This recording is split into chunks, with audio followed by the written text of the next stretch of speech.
Welcome to Regular Achievers Education Limited, your trusted support for brain-friendly and high-impact learning. Today we'll be looking at question 2. And before, I told you that Gcse changed their wordings in terms of structuring their question. And question 2 is one of those questions. Before, you were asked to summarize, but now you will be asked to infer about source, similarities, and differences. Now, this question is an 8 marker. You expect to spend 10 minutes writing this question. The examiner is going to test your ability to draw inferences and summarize differences on similarities from both sources or between the sources. Now, he's also going to test your AO1, just like question number 1. Now, these are the common mistakes that you should avoid: writing a long narrative, retelling of both texts, ignoring differences and similarities, failing to use evidence, writing about just one source. Now, these are the tips that can make you succeed. Use comparison phrases like in source A, the writer shows, whereas in source B, blah, blah, blah. Always use embedded evidences to support your ideas. Write 3 peer structured paragraph each for both sources. Now, you might have your own structured paragraph, but I prefer to use the P.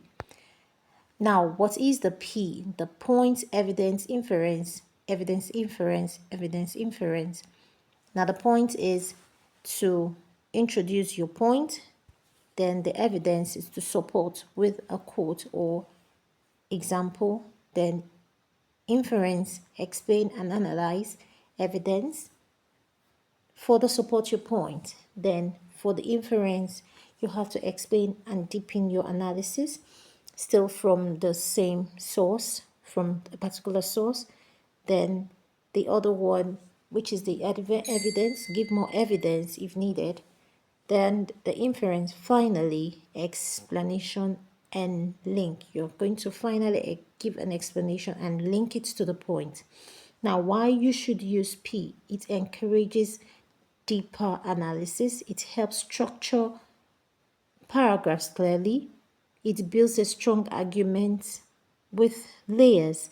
Then it prepares you as a student for higher level answer. Okay, now let's see. Question 2. You need to refer to both sources. What can you infer about the similarities in writer's experience on or view of travel in source A and B? Alright, this is a 21st century non-fiction text from a 2016 article by Peter Walker, The Guardian.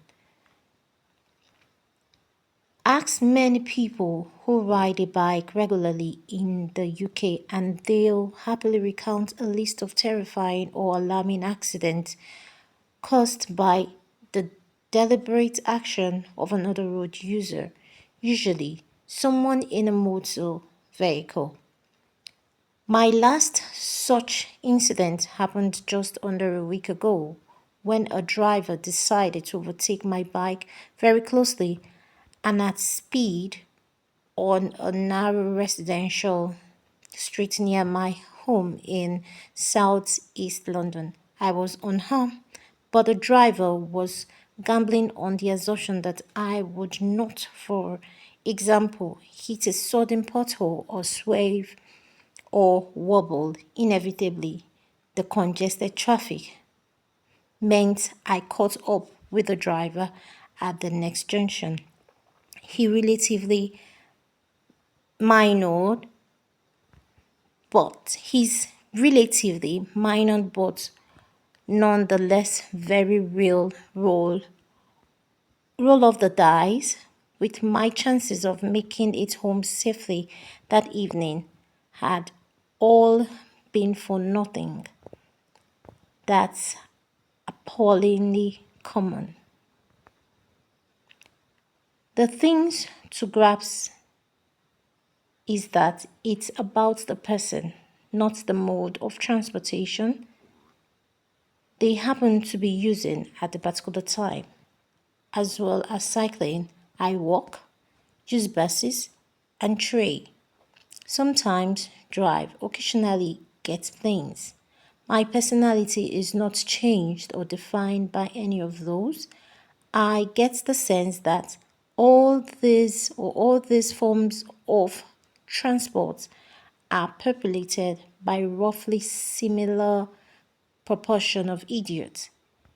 They might push onto a train, barge past you on an escalator at one underground station, recline their plain seats just as the meal are being served. Okay, this is the source B and is from a 19th century nonfiction text. In the Wilderness by Charles Dolan Warner. The real enjoyment of camping is in the woods lie in a return to primitive condition of living, dress and food, and an escape from civilization. It is wonderful to see how easily the limits of society fall off. The various society conventions which are essential in turn are here out of place.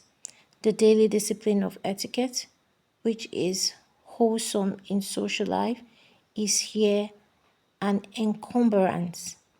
You cannot always be elegant in the wood. You will be wet and grimy, and on your return, you will find that you have lost your fork and that your knife is rusty, but you will have gained a new stock of health and spirit. The woods have been despoiled, the stumps are ugly, the bushes are scorched, the pine leaf strewn earth trodden into mud.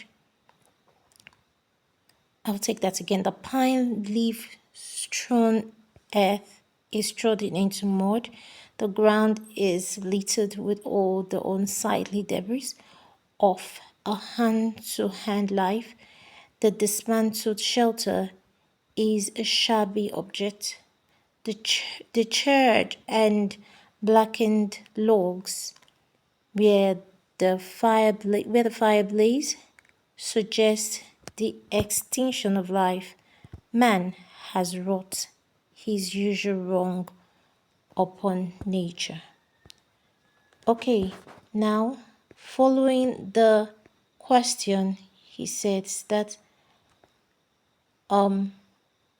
you should write what you infer about the similarities in the writer's experience or view of travel in source A and source B.